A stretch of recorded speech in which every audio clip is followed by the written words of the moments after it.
Hey everyone, welcome back to On Purpose, the #1 health podcast in the world. Thanks to each and every single one of you that come back every week to become happier, healthier, and more healed.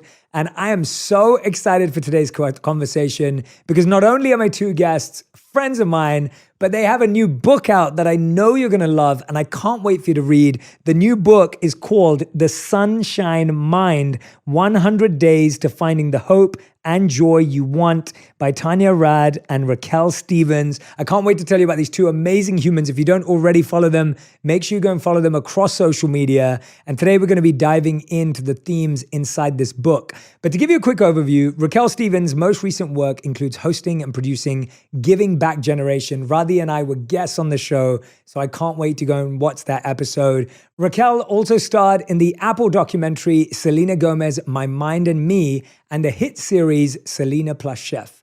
Tanya Rad co-hosts On Air with Ryan Seacrest, hosting iHeartRadio's Top 40 show, The Vibe, and creating community on her popular podcast, Scrubbing In.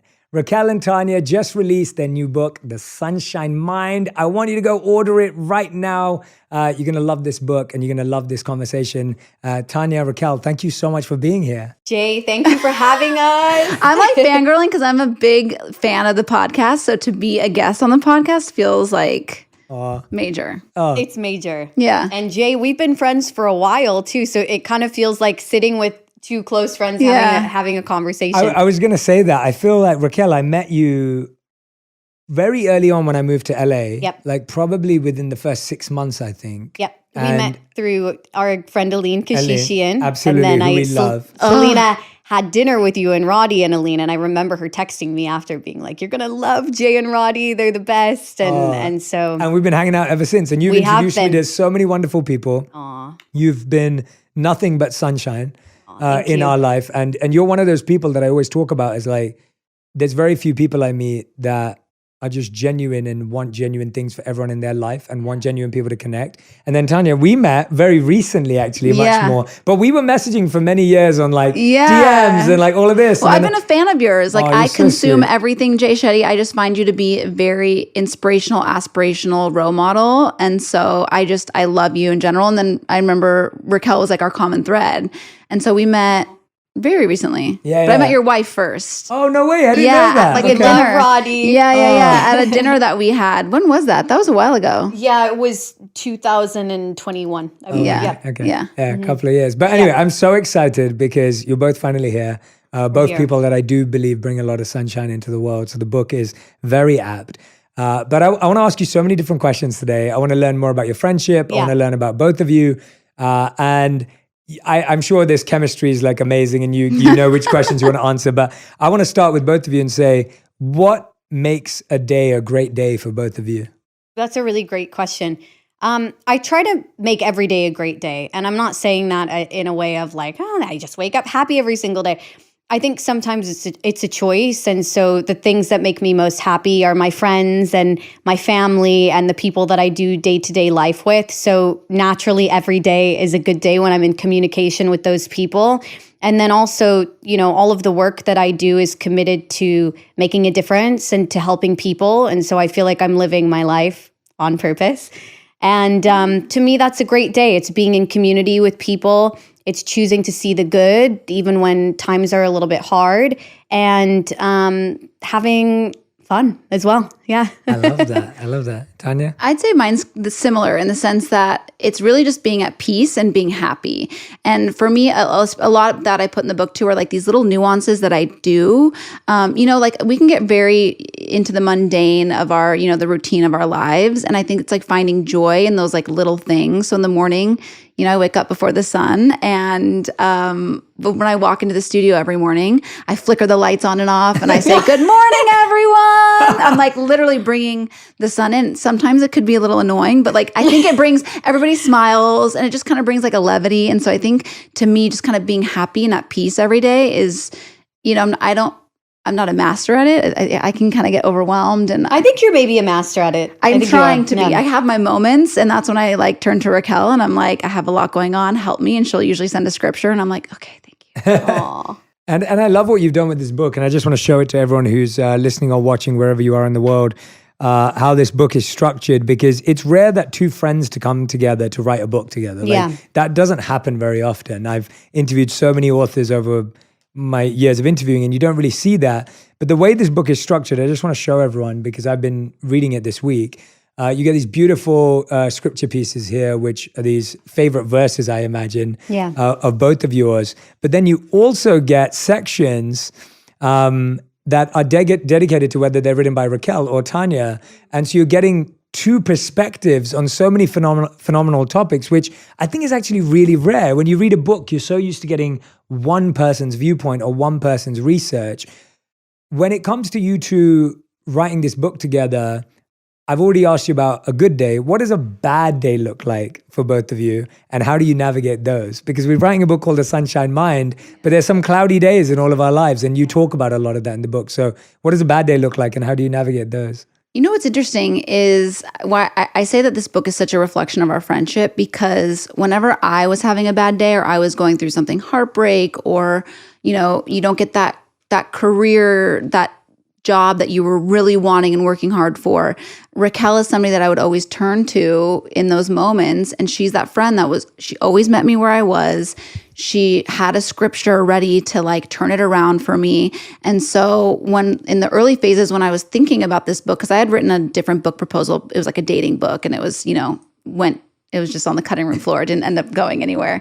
So I wanted to do a devotional, and I was like, Raquelle's the perfect person to do this with, because this is exactly like what she is as a friend to me. I go to her, she shares wisdom, she's there for me. And so it was kind of a really nice and balance. I think that's something Tanya's really great at. On a bad day, you do reach out. You do say, hey, I'm struggling. And can you pray for me, or can you encourage me? I'm having a hard time. And I think sometimes it's hard to be vulnerable. It's hard to say, hey, I'm having a bad day. We want to pretend like everything's okay. And you really do embody that. For me, if I'm having a bad day, I do the same thing. I'll call a trusted friend. Tanya, or my friend Ashley Cook, is really solid and great that way too. You know Ashley. I met Ashley, yeah. And then I also, on my own, I'll go. We're very grateful to live in LA. I'll go and I'll drive down to the beach, and I'll take a long walk, and I'll listen to my music or meditations, and just, it might sound kind of simple, and you can do this actually wherever you're listening. You don't have to go to the beach. You can go for a neighborhood walk. But I find being in nature and just taking time to be alone and be still and let the spirit come in and bring me peace, it works every single time. And I'm not just saying that, it really does. And so I think taking that time to be alone and really asking the spirit, hey, I'm struggling today. Today's a tough one. Please give me peace.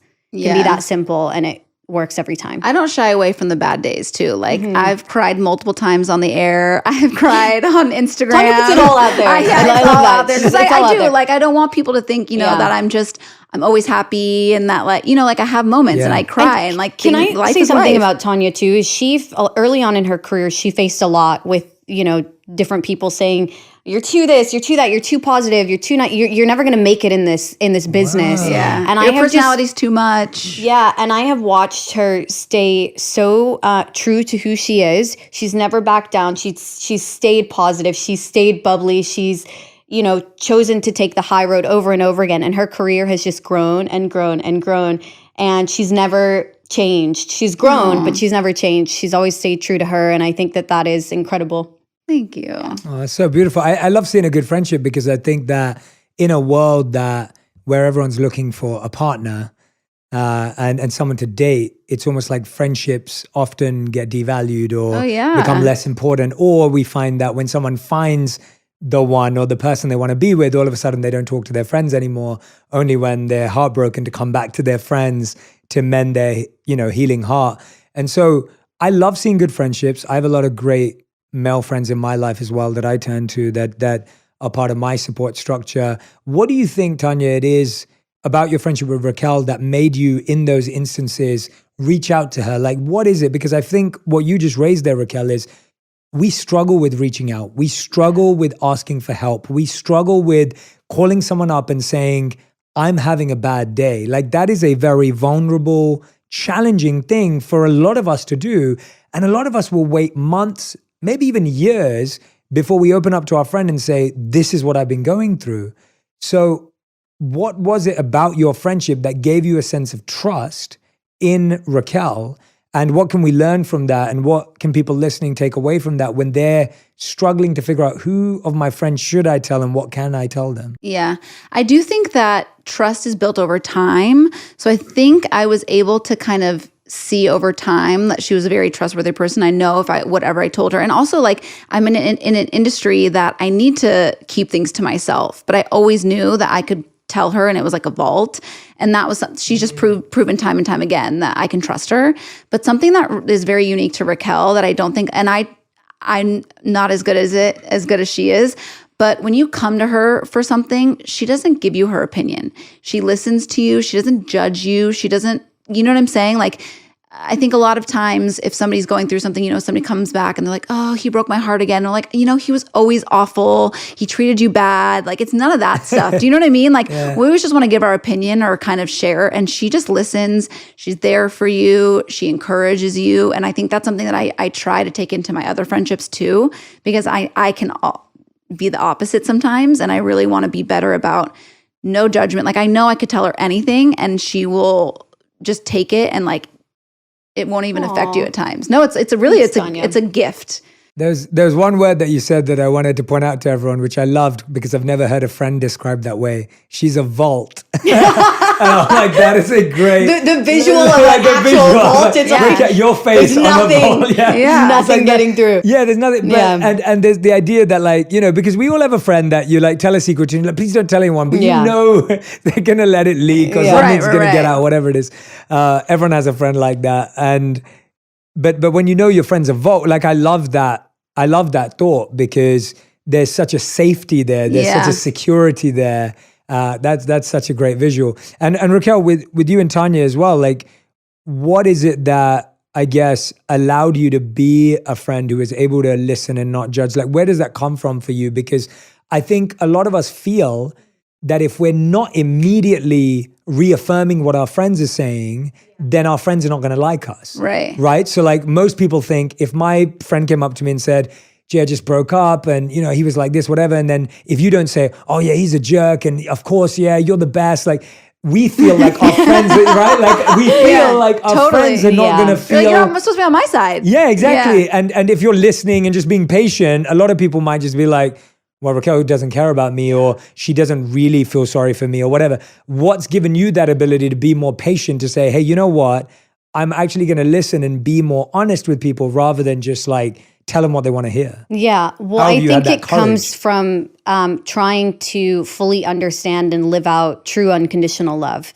And when you love someone unconditionally, you're not always telling them what they want to hear. You're saying or listening to what hopefully will lead them to peace.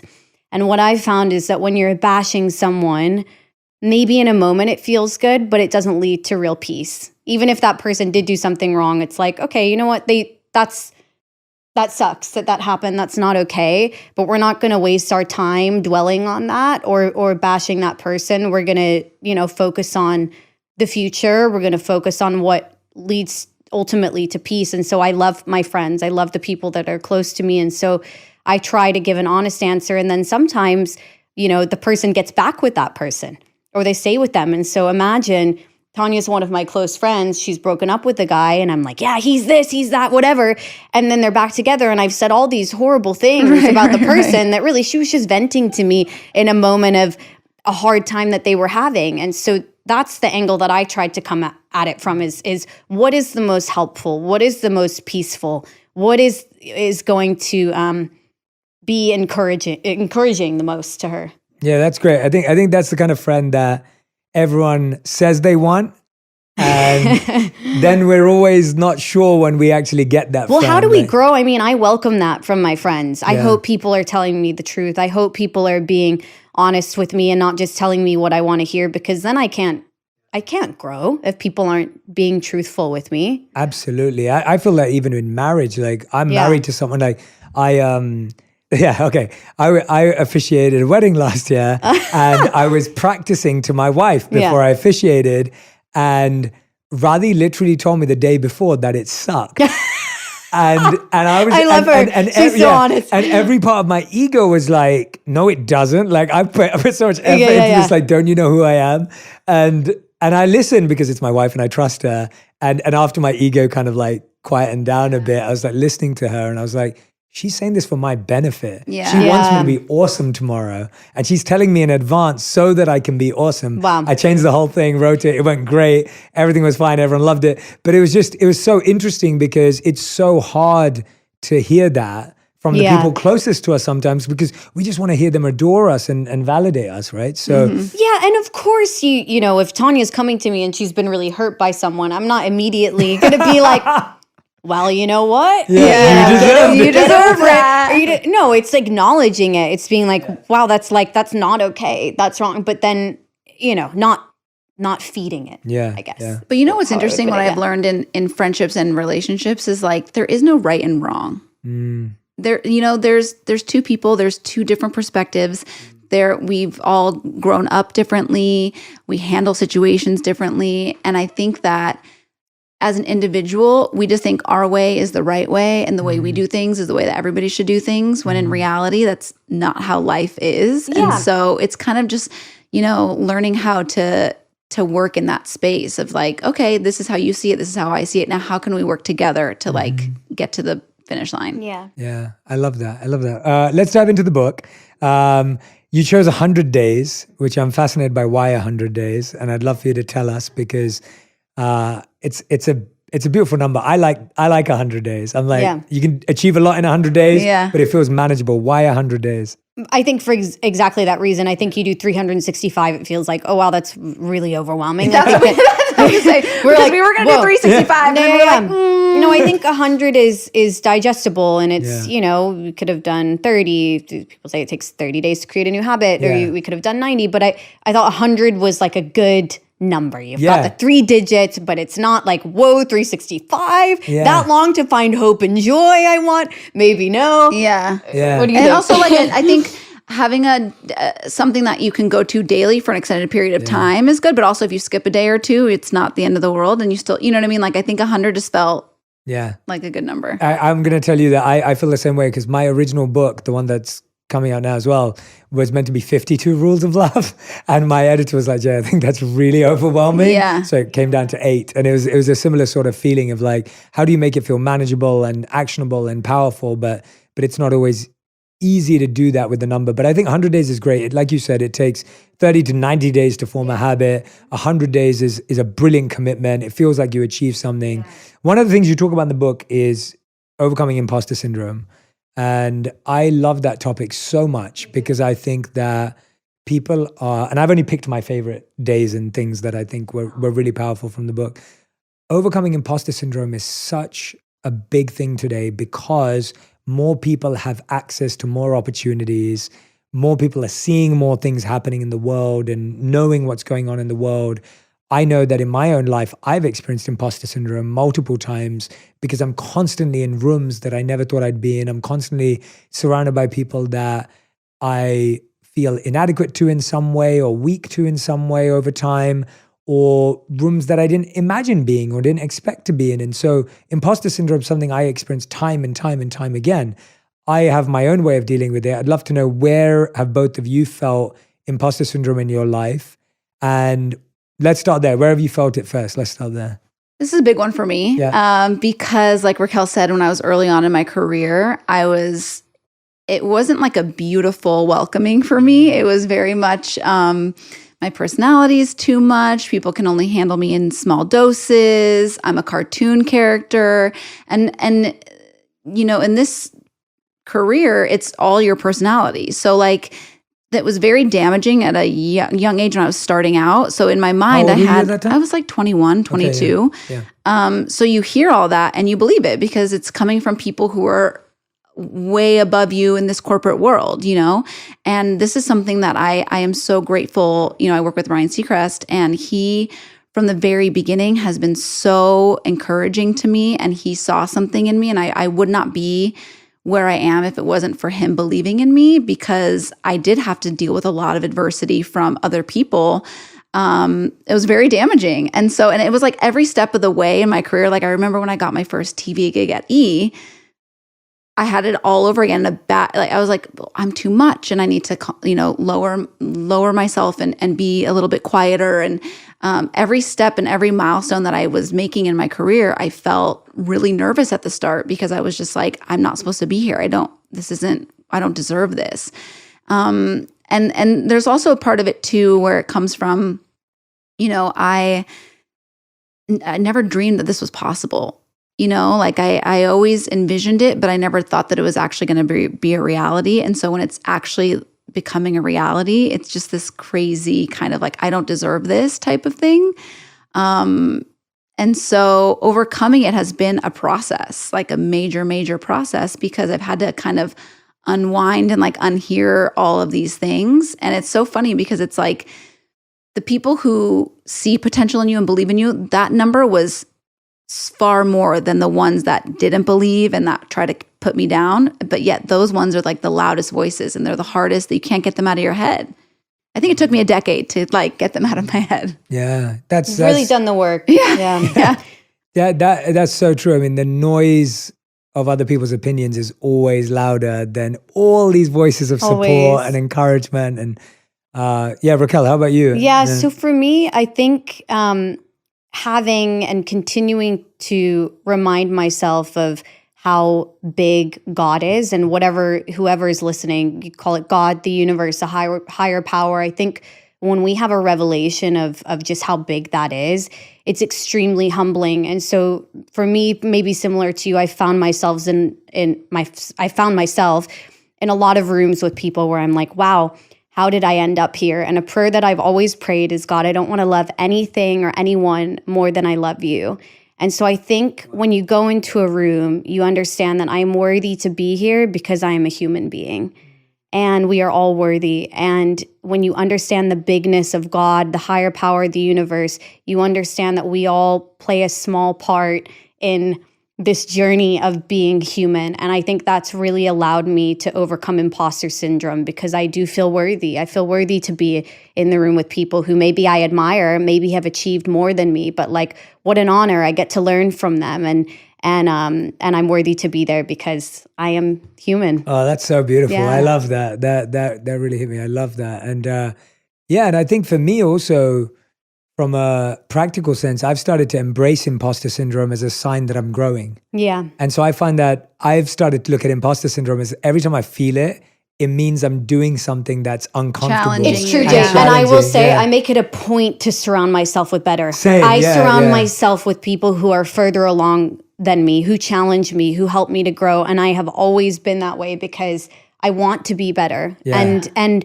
I don't think we ever arrive. I wrote about it in the book, but I said, Maya Angelou, she did an interview with Oprah in her later years, and she said, I'm still learning. Yeah. I don't know when I know enough. I've learned, a lot where I try to live what I know, but I still am not there. Yeah. And she was considered to be one of the wisest people in the world. It still is. And so I try to remember that. Yeah, absolutely. And Tanya, what was yours because Raquelle looked at you and she was like, you did the work. Like, what were those 10, and you said it took 10 years, which I feel is a genuine, real amount of time. I think a lot of the time today we're like, oh, you can get over imposter syndrome like tomorrow. And it's like, no, it takes years to craft your relationship with how you feel about feeling like an imposter. And I do have to say, I feel like it adds a little bit of fuel to the fire. You know what I mean? Like, I think it made me, I would go into a carpet and the amount of prep I did before a carpet was wild. Like I was doing research. I would watch every single movie, every single TV show, like do the whole background. I really would prepare because I had that imposter syndrome. Like, you're not good enough. You're not good enough. So it made me overachieve, which I think ultimately was a good thing and a blessing. And so I think in a way I tried to kind of turn the narrative of imposter syndrome, and I tried to realize like, oh, this is helping me. It's like fueling me a little bit. So I feel like once I started to change the narrative, and I started to grow, and I was like, okay, yeah, much. Like I just had to like quiet that voice. Yeah. I really appreciate that. And I want you to know that I've always appreciated your energy and being around it. So It's so great. yeah, exactly. It's always been massively Thank you. infectious and Thank just you. wonderful. And like I remember years ago, that's when I remember connecting with you first, was when like I think you told Ryan about Think Like a Monk on one of your episodes. Oh, yeah, And then I yeah. was getting hit up with loads of messages about it saying, Oh, that no, they heard it? Yeah. And then I think that was like how we first like at least connected on Instagram. And to me, it was just, I remember watching that clip back and it was just like, you were so, like Ryan had no idea what it was. Right. And you were just so positive about what I was I'm doing. very passionate. Yeah, very passionate. Very yeah. passionate. I'm also like, Yeah. I think we take ourselves It's so so good. seriously. I think that it's okay to be silly and to Totally. be animated and to like, you know, I find there's so much vulnerability in those moments of life. And yet nobody wants to talk about these embarrassing things. Or, you know, like I used to do when I was dating, I would like set the dinner table for myself and my future partner. Like he wasn't there, Wow. but I would clean out my closet so there was space for him to come. Like I did all those weird Tanya things. really has manifested her entire life. I love it. But I'm like, I don't take myself too seriously, you know? I'm like, if somebody says something works for them, I'll try it, you know? Try it. And if it doesn't work for you, it doesn't work. Share the embarrassing moments because we all have them. Yeah, I can relate to that. I don't think I've ever talked about this. When I came back from being a monk and I couldn't get a job anywhere, I used to dress up as if I was going to work and I'd go to my local library and Wow. sit there and read books and apply to jobs. But it was like me going to work, like Yeah. that feeling of like, I've got to show up as if I already do. And then I'm able to attract, I'm able to behave better, I'm able to be more professional. And so I love that example though. Everyone's going to be doing that now. That's going to be the new trend. I'm going to see loads of videos of everyone setting up two. The setting up of the table was like a little bit maybe too far, but I love it. I I think do it's encourage brilliant. the Maybe I'm creating gonna try that, space. Like Tanya. create, like give yourself a drawer that's just empty in your room and give a big chunk of your closet that's just empty. And I was like, this is me creating space. Like, how am I supposed to bring a man into my life that I desire so much if there's no space for him in here? Like, actually, no Wow. space. There was not an inch of space in this room for somebody to come in. So I left an entire drawer, like a big drawer. So cool. I did not know that. Oh, yeah. And now who takes up more space? I still take up more space, but there's a lot of space for Robbie and all of his He has things. one drawer. He has one drawer. I'm the opposite. I have a way bigger wardrobe than Radhi. Oh, really? It's so bad. Yeah, it's so bad. I love it. Yeah, Radhi is so understanding. so supportive. Yeah. I love it. All right, the next one that I picked out that I loved, and everyone who's listening, there are 100 days to finding the hope and joy you want. I'm just picking some of my favorite that stood out to me and talking to these incredible authors, Tanya Rad and Raquelle Stevens. Authors, yes, exactly, authors. And of course, you can order the book in the comments and caption. All right, this second one, which I loved, was Be True to You.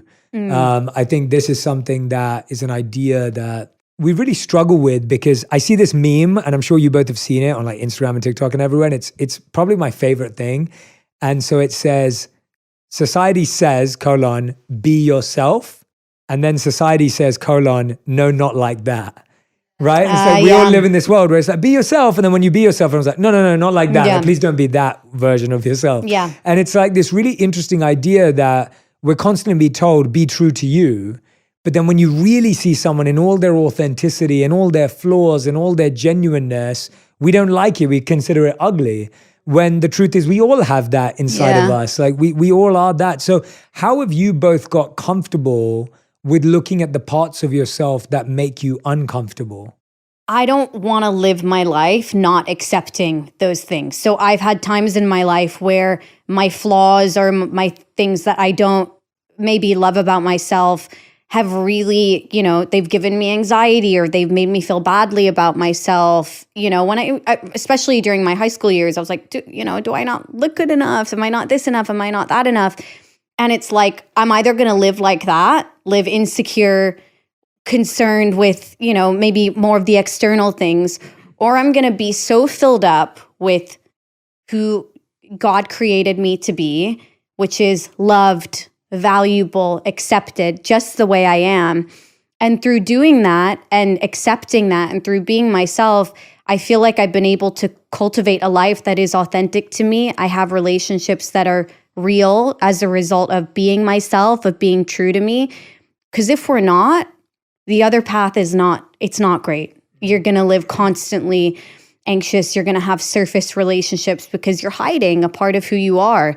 And so I think that it takes courage to be vulnerable, but what's on the other side of that is total freedom and real connection and all the things that we really want in life. I think what I have found to be the issue with this is social media. And I love social media. I have a really great relationship with it. I have the people that follow me on Instagram are so encouraging and so lovely. Yes, there's a couple here and there that are negative, but for the most part, it's a really beautiful community for me. But I have realized that I think it's really damaging in many ways because we're playing the comparison game.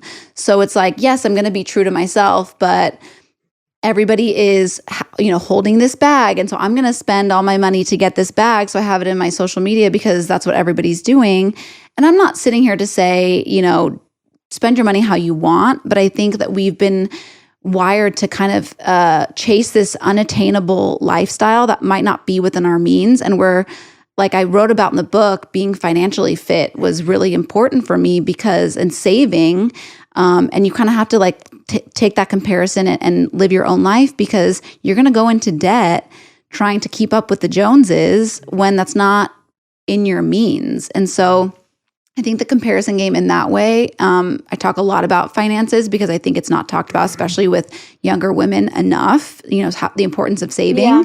And also with all these filters, I remember I wrote a specific chapter about this because it was very alarming. I'm 30 years old and I was using this supermodel filter and I loved the way I loved my face. I was like, wow, she's gorgeous. And so I would look in the mirror and I would get kind of like I even went to the point where I took a screenshot of my face with the filter and a screenshot of my face regular, sent it to my friend that's a plastic surgeon and said, what do I need to do to look like this? Wow. And he responded with I don't even know it now. It was a nose job, cheek fillers, some sort of taking out the fat in my cheek. And I was just like, this is so wild. I am a fully developed woman and I'm having this conversation right now.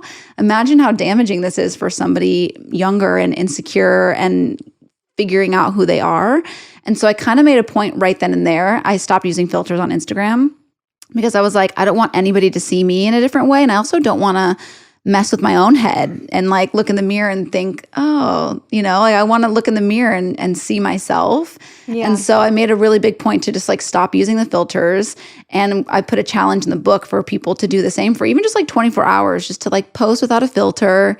It's okay, and kind of get used to that because I think the more you are accepting of yourself in every way, social media and not on social media, it just gives you a different sense of confidence, I think. Yeah. Can you show me that filter afterwards? Yeah. It makes your lips bigger. It makes your face. I'm I don't know what it's doing. No, that I love that challenge, by the way. I think that challenge is awesome. I love the idea that it's obviously if anyone wants to change the way they look or anything, I don't think anyone here is saying I don't think anyone's saying you're not at all. I get Botox. It's not I'm not against any of it. Totally. But I think that there's a fine line between looking at yourself and just being sad on a regular basis and just and almost that distance that's created between when you start seeing yourself as someone else on a screen, right? And then when you start seeing yourself as someone else in the mirror, and that distance gets wider and wider and wider, that's really hard, right? And if I remember when we were in the monastery, this is really phenomenal. When we're in the monastery, there's no mirrors. Whoa. So you lose the idea of identity and how you look. Now you shave your hair and stuff, so you don't even have hair to look at or whatever. But the point is that I would catch myself looking at my reflection when I was if I was on the streets and I was walking past a store or a window, I would catch myself looking at my reflection because I was so used to that from before.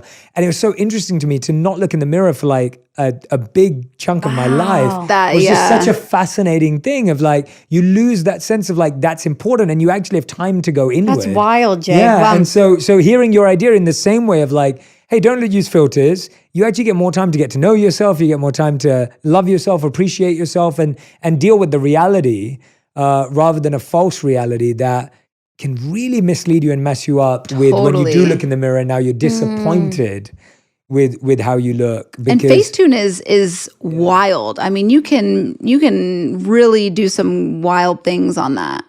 Yeah, you have to be really skilled to use those things. Yeah, but it does like morph. I don't even try. Just imagining. No, I'm not. I'm terrible at that stuff. I'm like terrible at all that stuff. But no, I really love both your answers to that, and I love that challenge. And the book has more challenges in Lots it, of challenges, which in I the book, love. yeah. Which I love challenges, because I think that they're the simple little habit tricks and hacks that we need in order to learn these very deep, profound lessons. Yeah. The other thing I was just saying on an interview that I was doing was the idea of, and I'd love everyone to think about this, and I'd love you to come up with a challenge for this, maybe live in real time. Yeah, maybe. let's do it. I just came up with this, so ignore me if it's really hard, but we'll try, and if it goes terribly, we'll cut it out. Okay. So I was talking about, so we talked about the mirror one, about me and the monastery, and actually what you're coming up with is like a brilliant challenge for that same principle. Another thing that I felt I learned while living as a monk was we lost the concept of time, because I didn't have to be anything by 25. Or if I would have stayed longer as a monk, it wasn't like by 30, you have to be married and this, right? Like, so when I lived as a monk, there was no timeline, because once you're a monk, and there was nothing that you had to do at 30, 40, 50. And obviously I wasn't there for that long, but you could see the 70-year-old monks were doing the same thing that the 25-year-old monks were doing. Like, there was no big discrepancy in that. And so you lose the sense of time. How do you think we can all let go of that sense of like, well, by 30, I need to be in a relationship. By 40, I need to be a millionaire. By whatever it may be, right? These timelines that society comes up with, could we all co-create a challenge that helps people lose a sense of time? It's funny that you bring that up, because I think that's something that I really struggle with. Right. Like, very much so. You know, I thought I was going to be married with kids at 25. And so when that didn't happen, I was like, oh. You know what? And I want you to share an example that you have told me before, because I think it's really good. I think that there's a scripture that I love, and it talks about like content with little, content with much. You know, it talks about being content with whatever circumstance you're in. And I think what's interesting is that we can be like, oh, I just really want to be married. I really want a partner. And then you talk to your married friends and they're like, enjoy your single life, whatever. You talk to people with kids. You're like, I want kids. And they're like, oh, enjoy having no kids. And, you know, I think that each season of life is so beautiful and unique in its own way. And I think when we make a choice to just be happy and grateful for right now, and it's like, okay, I'm single, I don't have kids, I have my freedom, I can pick up and do whatever I want at any time. Like, that is a blessing for right now. But Tanya got a direct message from someone. Tell him the story. Okay, and everybody the story. That was beautiful, by the way, Raquelle. That's such a, I love that. Thank you. Content with little, content with much. With much, yeah. That's beautiful. And it is so important to appreciate the season that you're in, because I think I was never shy about the fact that I wanted to be married, I want to have kids, and that's a desire of my heart. So like, I would pursue that like I pursued my career. When I tell you I went on probably 200 dates in 7 years, I went on probably more. Wow. And I really gave it my all. Like, I pursued it just as hard as I pursued my career. And it's funny because I think God did this he purposefully gave me a very long single season, because I would not have pursued my career the way that I did had I been in a romantic relationship. And I know that about myself, because I'm all in, you know, like, I'm all in on my relationship right now and I love it. It's the best season ever. But had this been 10 years ago, I wouldn't have been able to build what I did. And so I know, like, God was like, I see you. I know I'm going to fulfill the desire of your heart. Maybe not in the time that you think. And it's interesting because I got this DM and I had spent the day, I went on like a 9-mile run, and I was cleaning out my apartment, and I was saging, and I was on Instagram and just saying, you know, what I was doing for the day. And I was going through a breakup. So I was heartbroken and I was really sad, and I wasn't shy about it. And some woman responded to me and she said, I would give anything to trade lives with you right now. I am currently breastfeeding one baby, potty training another that's peeing all over the floor while I'm making my husband breakfast. I would give anything to be in your situation right now. And here she is with the life that I desire. And she's saying she wants to switch places with me. And so it was such like a direct message from God that, like, you're where you're supposed to be. Enjoy this moment. Enjoy the season. It's not going to be like this forever. You know, seasons don't last forever. They are seasons for a reason. And so it was like very timely, that message. Wow. Yeah. I guess a challenge could be think about your life today and where you're at and what you're grateful for. So maybe write it down. If I'm single, I have my freedom. I can go to bed when I want. I can go to the store if I want to. I can go meet a friend. If you have kids, think about, things that you're grateful for with your kids, with your husband. And so maybe the challenge is, I'm grateful for this right now instead of focusing on future. I want more of this. I want a better job. I want, partner, boyfriend, husband, kid. Like just think about it's gratitude, right? Yeah. And I think gratitude eliminates angst about the future. But I also think I remember great reading this in challenge. your first books. It was about not attaching your happiness to like things, to the title or the whatever. You know what I mean? It's like attaching your happiness to this like state of mind and like relationships and that stuff. That is what life is about. Yeah, no, I love what you're both saying. I think the Freaky Friday moment's really interesting. Like this idea of like switching lives with someone that you think has it all. Mm-hmm. And if you were able to do that, most of us, maybe would backtrack to some degree, or there'd be some more appreciation for our life, even if, and of course that's different depending on how different those examples are. But I think also it's different for women because we do have like a biological clock. So there is like that little timeline. And I've been kind of dealing with that a little bit lately.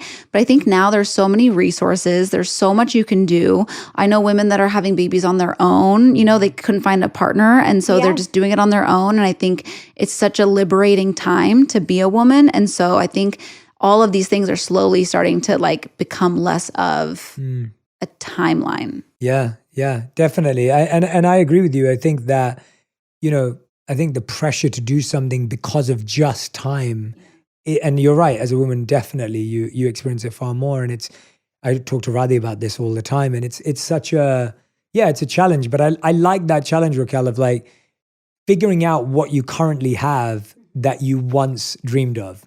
Yes. Like it's almost like, what do you currently have that you really wanted? Yeah. Because there was a time, like you're saying, that you will have really pursued the career. Now you have the career and you're pursuing the next thing. And it's like, but what do I have right now that I once really wished for? Mm-hmm. It could be as small as I get a bit of free time. It could be as big as I have the career I want. It could be as huge as I have the partner and the kids, whatever it is. Or I can run a mile today. Yeah, I can run a mile today. It can be so small. Exactly. And one more thing too that I want to say as well, which touches on all of this and helps with it, and is actually the reason that we wrote the book, is that the best advice I could give to anyone is to prioritize your inner life.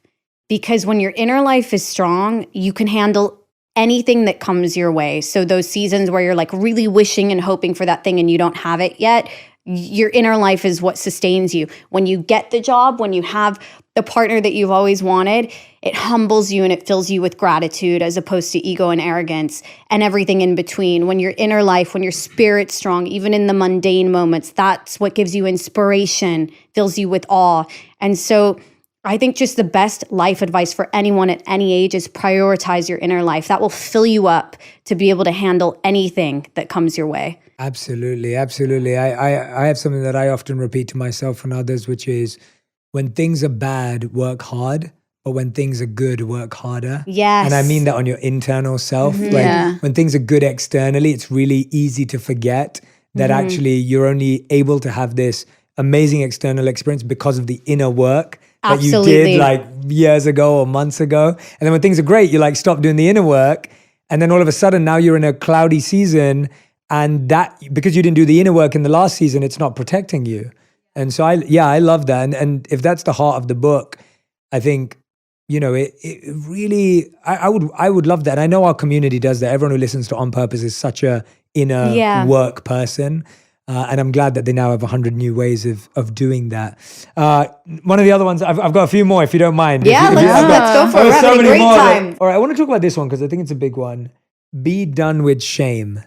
Oh, yeah. Right? This one was like, this one really stood out to me because I think shame and guilt are things all of us carry in so many different ways. They weigh us down. They let us potentially push someone away that we love. They block us from receiving love. Shame and guilt are just this huge what looks like a shield, but actually is just a barrier and keeping things out and not letting us be ourselves and not letting people love us. Talk to me about what shame and guilt has blocked in your life and how you've changed your relationship with shame and guilt. Yeah. So Brene Brown talks about shame is I am bad, and guilt is I've done something bad. And guilt can be a good thing, right? Makes us not repeat the same mistakes. But shame is a deep, deep belief of Say that again. That's really powerful. Okay. It's so good. I know. So good. So Repeat that again for everyone. Brene Brown describes two things, shame and guilt. Shame is I am bad. Guilt is I've done something bad. Guilt can be good and healthy because it helps us to not make the same mistakes again. Shame is extremely difficult and heartbreaking because it's a deep belief of I am bad. I'm not good enough. I'm not this enough. I'm not that enough. And when we live our lives from a place of shame, we miss out on being our true authentic self. And so I almost could cry talking about it because shame, in close friends that I have that have experienced shame, it breaks my heart because you can see, Debilitating. how it's debilitating. And in my own life, areas where I've felt some shame, maybe I'll go back to high school, maybe, other girls getting the boyfriend or this or that, me not feeling pretty enough, for example. You have to do the inner work, right? Because it's like, that's not true. It's like, I am beautiful. God's created me exactly the way that I am meant to be. And if I go on to carry that shame, then that's going to affect me. It's going to affect me when I'm out on dates. It's going to affect, how I see myself. And that is extremely detrimental. And so you get through shame through first acknowledging it, being able to speak it aloud, maybe to a trusted friend, and then you pray about it or you meditate on it. And that's when you do the inner work of like, okay, God, universe, help me to see myself as you see me, beautiful, wonderful, made exactly the way that I was created to be. And it takes time and it takes work. Tanya's really big on visual, like seeing things visual. So you've told me before about your body. You'll write on the mirror, I am this, I am beautiful, I am this, and seeing it and speaking that over yourself. So when negative thoughts come, I don't like my love handles or whatever. It's like, I'm beautiful. My love handles are beautiful, and speaking truth over yourself. And that is how you come against shame. Wow. That's a great explanation. Thanks, Raquelle. Yeah, no, I'm just gonna no, you're like, mic drop. Yeah, it's like Walk mic away. drop. But we could do a whole podcast on shame because I literally, I'm like getting emotional thinking about it right now because I saw the I look in could your cry. eyes. It breaks my heart. It's like, Because I people just live in that. They live in I know. the, I can't believe I'm going to start crying on Jay Shetty's podcast right now. But my friends that and you can see it on people and you can feel it off of them and it holds them back. And that's why I care a lot actually about, we want to take this book into schools and into junior highs and high schools, because kids that are dealing with shame, their brains are still developing, whereas it's a lot harder when you're adult. I think about my friends that are adults and they are experiencing that shame. It's a lot harder to move forward and change those negative self-beliefs. But when you're younger, it's easier because your brains aren't fully developed. So it is possible. Everyone can do the work. Everyone can heal and change, but it absolutely breaks my heart. And for anybody who's listening who feels shame about something in their life, maybe they haven't ever shared with anybody, it's like, it doesn't matter what it is. You are enough. Nobody is ever too far gone. There's no mistake you've made. There's nothing you've done that can't be healed. And it's just, and the difference that she expressed from Brene Brown, the difference between guilt and shame is so powerful because it is. It's like we all make mistakes, we all trip, we all fall, and being able to kind of like speak on that guilt, pray about it. I made that mistake and I don't want to live in that mistake, and moving forward with my life, like there's so much power in that I think a lot of people don't know how to get to the other side. Yeah. And I think often we stop other people moving on with their guilt because we're still stopping ourselves from moving on from our guilt. Yeah. And it's like an insecurity when we see someone say, I'm going to leave my shame behind, guilt helped me grow. And we can't deal with that because we haven't done that for ourselves. Yeah.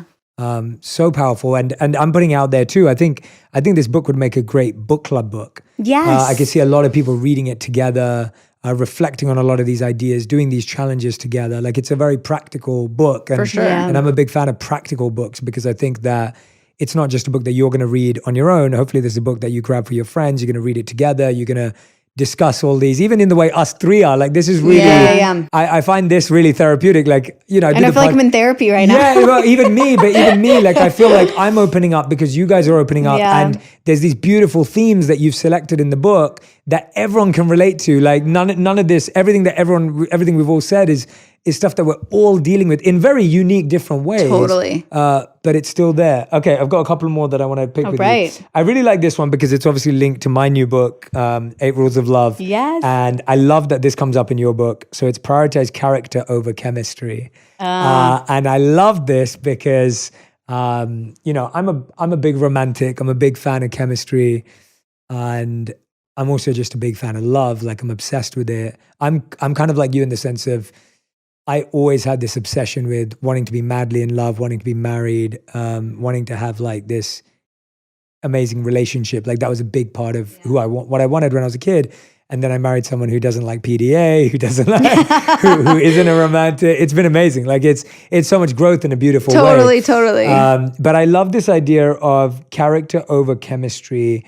And I wanted you to describe, and maybe Tanya, you can start with this one, but it's like, what is the difference? And then what did you mean by this? So I was at a friend's wedding.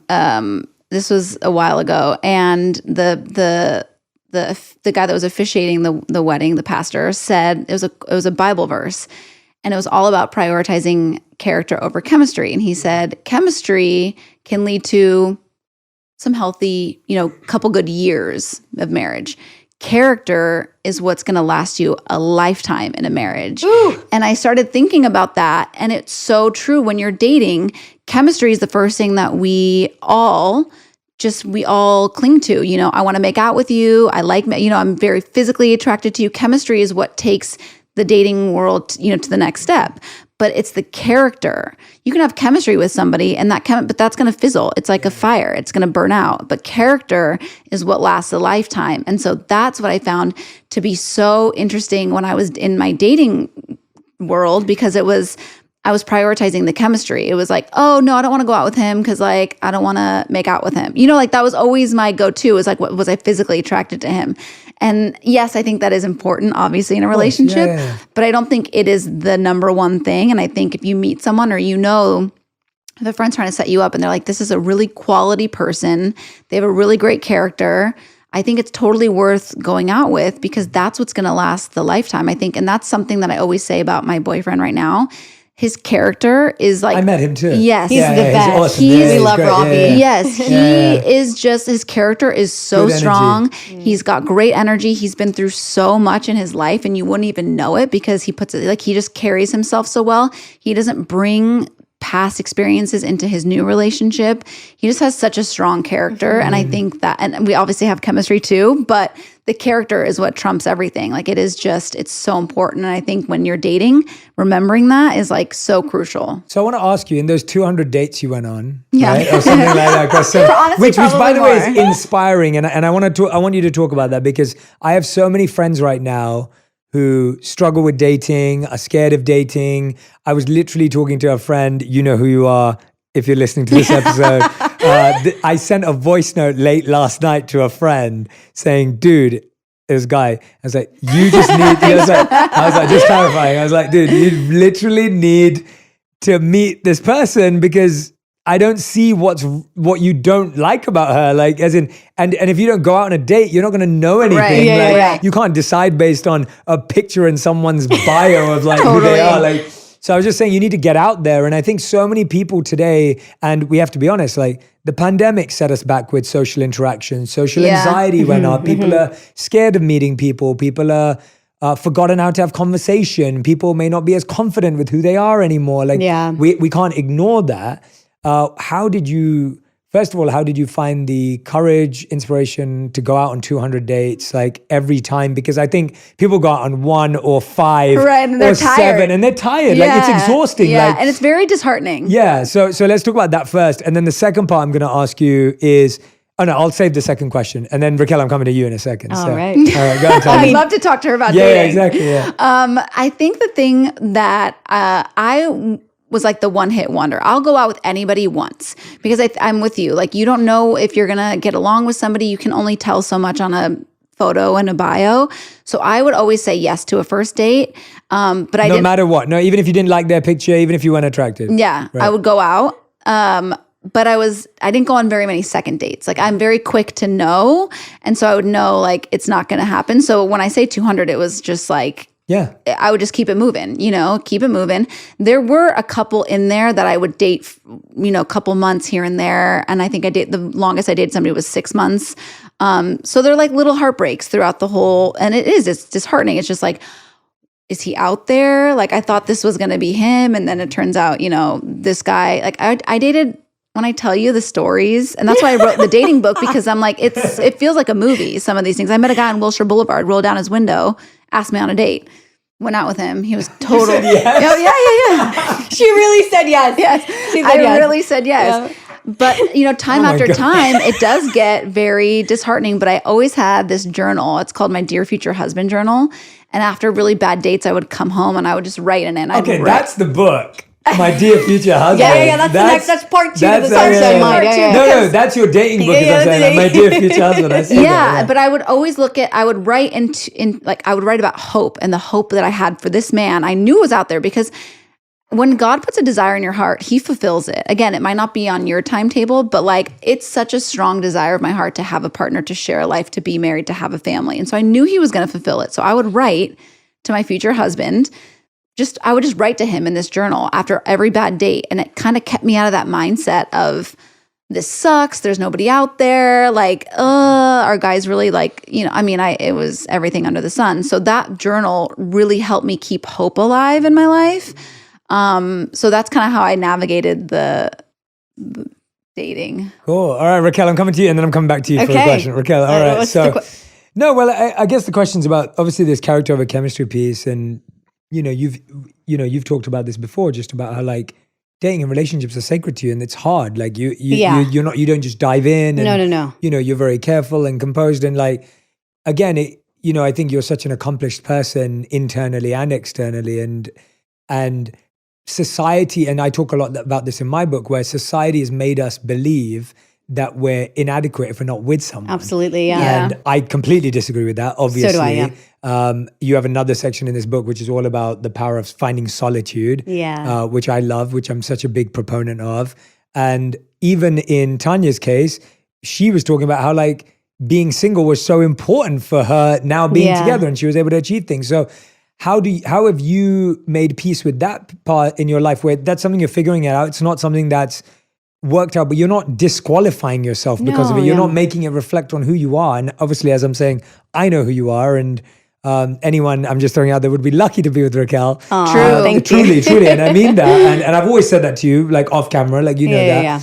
And so, but you're someone who's patient and getting it right. So like, how do you deal with that as we're dealing with all this other noise as well? Because it's a great question. So first of all, character over chemistry every day. I completely agree with everything that Tanya said. You can find a lot of people that you have chemistry with, but you want to be with a person of character. That's what's going to lead to a peaceful life. I have not dated seriously in the last 10 years, which I think can be really surprising to people, because they're like, you're in your 20s, it's, your prime, and you're not dating. And it is something that I take extremely seriously. So I do go on dates, and I'm open to it, but unless something truly feels right and I see the person as a person of integrity, a person of character, time is too precious, and I will not invest my time in someone that I don't feel is right for me. And through not dating, I've been able to have an amazing time in my 20s with my friends and building a career and traveling and living a great, very fulfilled life as a single person. And I feel enough and whole on my own. So for me to be with someone, which I would love to be with someone, I would like to find a partner of character, someone that together we are stronger. I love that saying, two are stronger than one. I would absolutely love that, but I am totally content and at peace in the meantime, and I'm open to it. And I think that, you're right. There is a lot of pressure on people to feel like, oh, I'm not enough if I don't have a partner. But of course we are. We're individuals, and we are the truth is you're born alone and you die alone. And so your relationship with you is the most important thing to prioritize. And when you prioritize that, then you're going to be the best version of yourself for when that partner does come But along. I do think it's like so important for people to hear that, because I do think that there are a lot of people, myself included, if I looked at myself at 21, I didn't think I could function without I was just jumping from relationship to relationship. I didn't want to be alone. And when I was single, I was able, I lived alone for the first time. And I started investing my money and things that I just never thought that I would do or I could do on my own. I always say, I'm a modern woman, and I really feel like I developed this strong sense of self. And now that I do have a partner, she's made me stronger as a person and my life better. But I feel like it's so important, because if you just attach yourself to somebody because you don't want to be single, it can lead you down a bad path. It's not going to lead you to your potential if you're just dating somebody because you don't want to be alone. I think you need to date someone to elevate you. Yeah. And I think it's so right.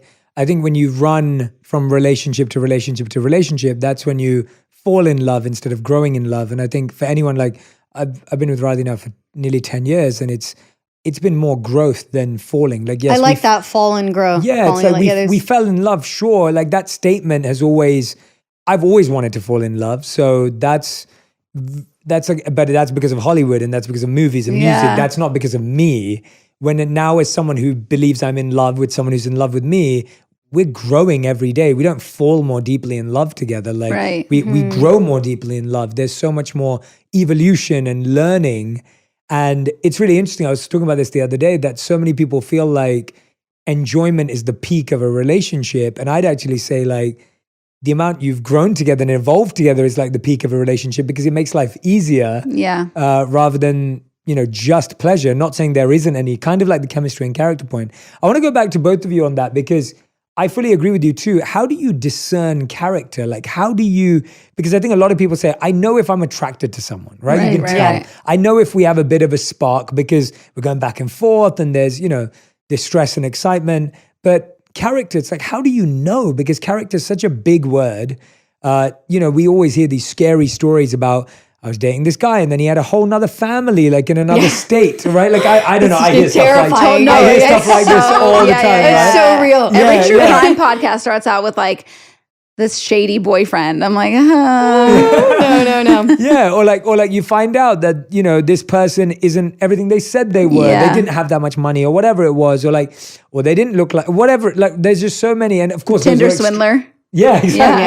It's wild. And those are all extreme scenarios, right? So I don't want to put that out there and make everyone feel like, oh my God, everyone you meet, but you have to be skeptical and you have to get a private investigator or something like that. But I guess my point is, how have you learned to discern character when you are meeting people and when you were dating? And I would love to hear it from someone who's gone through that process more recently than me. I think the way that they handle, obviously the first meeting, offering to pick you up, or, offering to pick you up, but also saying if you're more comfortable to meet there, but that gesture, seeing if they want to come to you. How do they treat the people at the restaurant? How do they treat the waiter? How do they treat the hostess?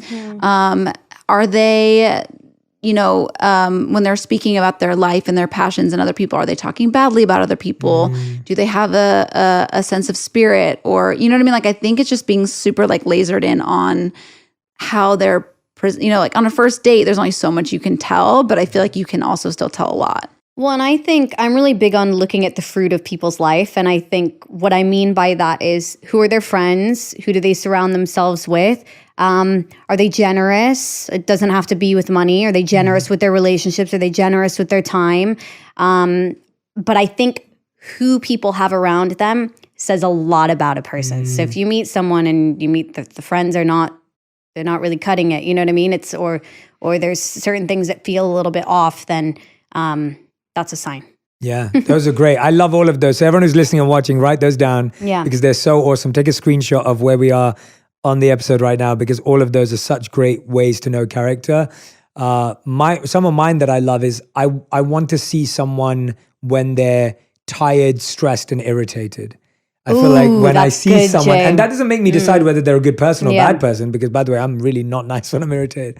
But it's like, I want to see someone with those emotions, because that's like really seeing their character. When you see people in a date, in an interview format, they're rarely tired, stressed, or fatigued. And when you see someone who's feeling those things, like I remember when I first saw Radhi in those ways, or Radhi saw me in those ways, it was healthy for us to actually get to know the kind of like the reality of certain emotions you are going to feel if you end up with someone. Yeah. Those don't come out for a while. They though. don't. No, Yeah. We're you're really right. good at hiding them. I think that character, it's not tested in our good moments. It is tested in our That's what I in our mean. bad That's what I moments. mean. That's No, a true sign of somebody's But I character. think you can figure that out on a date. You know what I mean? I think also like learning, when you're learning about somebody, you can really kind of ask questions. And I feel like I remember when I was dating, I was very aware of my mishaps and my patterns that were toxic in dating. And you know what I mean? Like being able to share that with somebody and like being vulnerable. Like, you know, I used to do this a lot, and I would, you know, kind of being vulnerable in that way, and then just kind of seeing how they also dealt with, you know, adversity in their life, I think is also a true testament to character. I agree. Before we get to the final 5, is there a question I haven't asked you, or something that's on your heart? Both of you are such heart-centered, deep people that like, I want to make sure that if there's anything intuitively that's within you that you really want to share with the On Purpose community, is there something that's on your mind or heart that I haven't asked you, or you really want to share, that you'd like to share? Our hope with it's hard work to write a book, you know, and so Tell me about it. So our hope is really that people would read it, and you know, they would feel like they're reading along with two friends, and that they would know that they're not alone. And I'm not just saying that as something to say like, whatever you're facing in life, you are not alone. And so you know, we welcome people sending us, you know, direct messages, or if you want to send an email, if you know, you have questions, or even if you want prayer for something, like, you know, I'm here and we're here. And we are all in this journey together, on this journey together. And I think that it can be easy to turn on the news or to look at our world today and feel very discouraged and think, this is not the sunshine mind. This is a dark world. There's a lot of unrest. But the truth is, there is way more good in the world than there is bad. And sometimes you have to fight a little bit for it, but it is possible to live life with what we call the sunshine mind. And I hope that people, through reading this, can feel that from our writing. Absolutely. Yeah, I do. I hope that there are tangible things that people can take away, you know, and we wrote in there like live life through hope colored glasses, because I think oftentimes it's easier to look at the negative and go down a dark path. And I think that we choose hope, we choose joy, and it's not to belittle people that have, you know, strong feelings and things that are going on in their lives. But I think like on the daily, you can kind of train your brain to look at life in a different way. And so I hope people find that. Yeah, so beautiful. And again, the book is called The Sunshine Mind, 100 Days to Finding the Hope and Joy You Want. Tanya Rad and Raquelle Stevens. Make sure you follow them again. If you don't, go and grab a copy of the book. I have my final 5 that we ask every guest who's ever been on the show on their first time on the show. Great. So this is a rapid fire fast 5, which means the questions can only be answered in 1 word to 1 sentence maximum. Whoa, okay. There are people who follow the rules, and there's nothing to win apart from my validation. But there's some people that do it perfectly, and there's some people that go off piste. I would prefer that we keep it tight, because it's part of it. It makes them fun. Okay, and whoever goes first doesn't matter. We can do back and forth on each question. All right, the first question is, what is the best advice you've ever received, heard, or given? There's room for everyone. Oh, Chelsea Handler told me that. Oh, that's like cool. one of my first days of work. Oh, that's too much. Sorry. No, that's perfect. No, that was a great answer. No. If I keep nodding, like, oh, that's good. Yeah. It's like, there's room for everyone. That's cool. Prioritize the inner life. My mom taught me that. I love that. Both great answers. Very tight and very precise. Makes a lot of sense. All right. Second question. What is the worst advice you've ever heard or received? If he loved me, he would. Because? I'm going to ask you to complete that for me.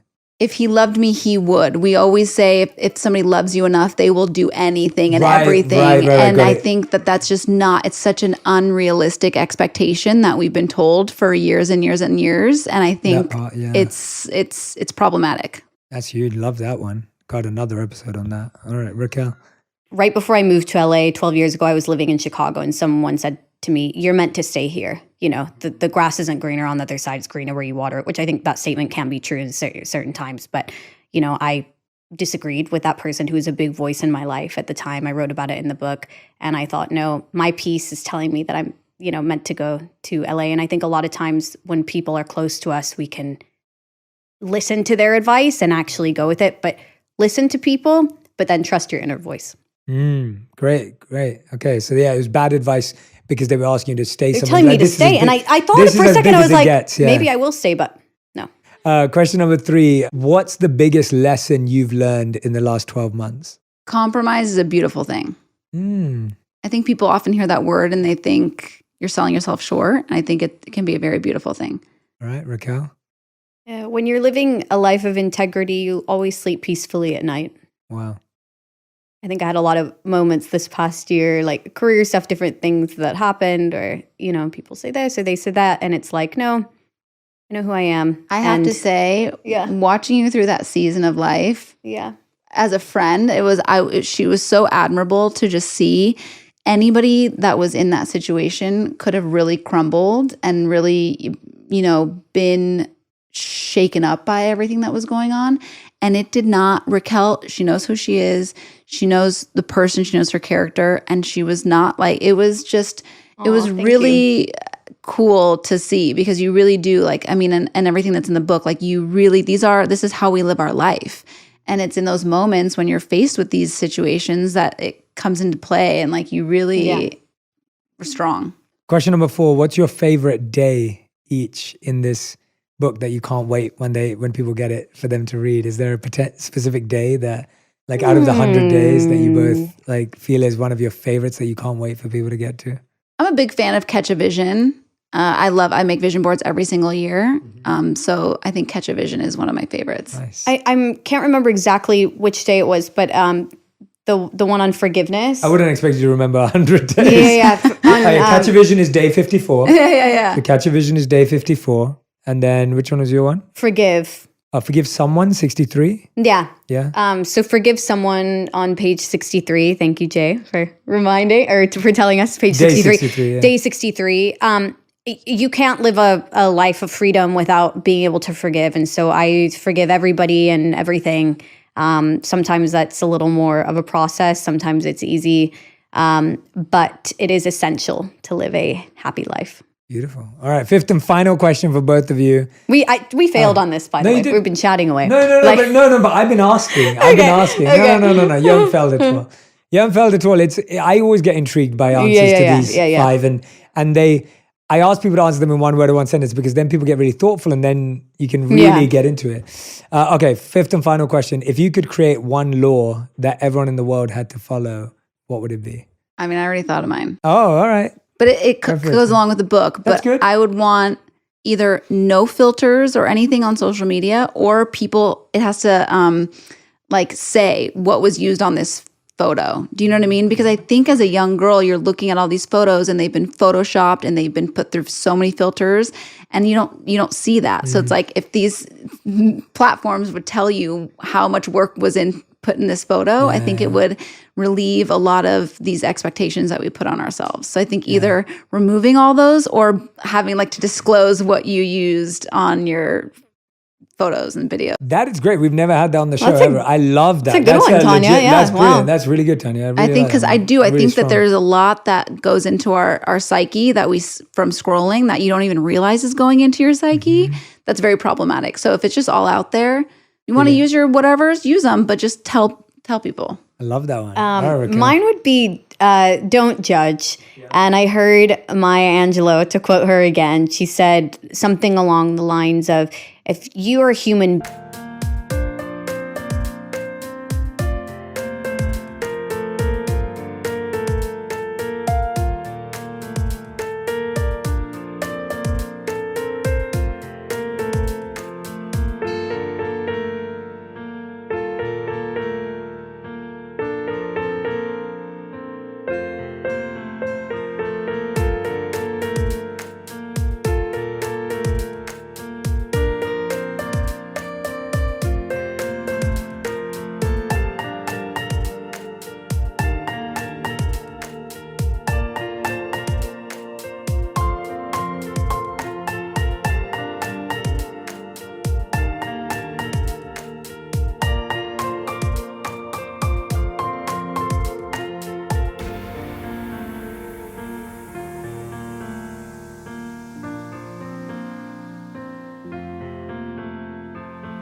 being, you could never say of another human being, I would never do that. Because if you were living their life circumstances, if you were in their shoes, you would maybe be capable of the same. Wow. And so I think we have to be very slow to judge each other, and we need to give a lot more love, a lot more compassion.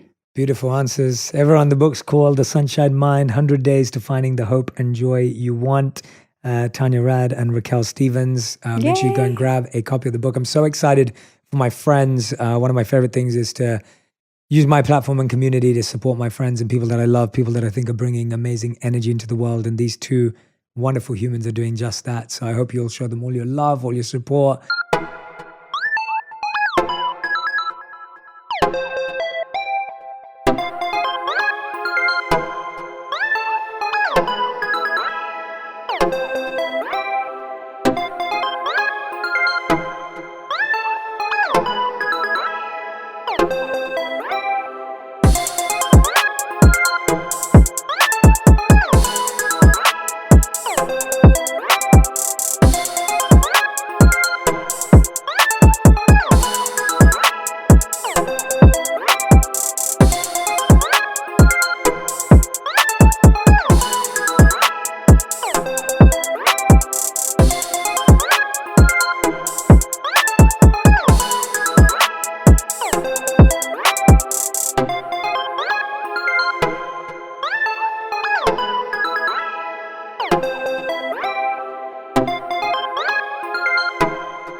All your energy and excitement. It would mean the world to me. And thank you both for your